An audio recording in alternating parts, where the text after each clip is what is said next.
Public versus private goods is what we're looking at in today's bite-sized economics video. So before I get started, I'm just going to explain to you two key terms: excludability and rivalrous. And these are important terms to be associated with public and private goods. So first off, what are they? Well, rivalrous is the act of consumption, so it's the act of actually consuming the good, and excludability is the act of excluding anybody else from consuming it. So if we put it in relation to private goods, now private goods are a good that once consumed by one person cannot be consumed by anybody else. So this is why we say that such good has excludability and is rivalrous, because by consuming the good, it's rivalrous, it's then gone. And excludability, well, you using the good means that no one else can use it, so you're excluding anybody else from its consumption. Public good, on the other hand, is a good that's non-rivalrous and non-exclusive in consumption. So consumers cannot be excluded from consuming the good, and consumption by one person does not affect the amount of good available for others to consume. So, for example, street lights are commonly used as an example for a public good.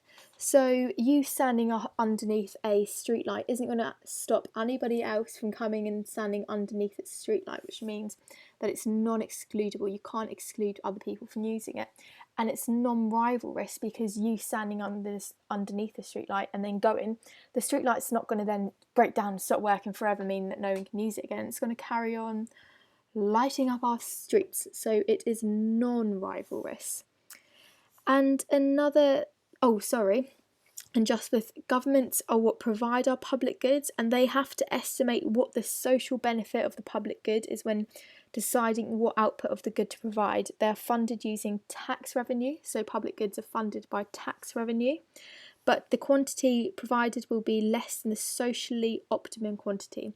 So they're underprovided by the government because it's difficult to place a value on what society will value the good, which means that they're underprovided. So that's it. And then just cute little term. Now I don't actually know how to say this word. I'm going to go with quasi. Should we go with that? You can call it what you want, but it can also be called non-pure public goods. These are goods that have characteristics of both public and private goods. So they're partially provided by the free market. So for example, roads are semi-excludable. Now, a standard street road, anyone can go down it. But get to a road when you've got tolls, well, you're excluding some people from using it because some people might not be able to afford the toll. So they are semi-excludable through tolls and are also semi-non-rivalrous because consumers can benefit from the road whilst others are using it, unless it's rush hour.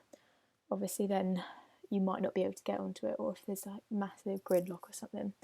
But they are QSI, or non-pure public goods. Alright, okay, hope you learnt a bit more, and I've also got another video on the free rider problem, which is associated with public goods to come.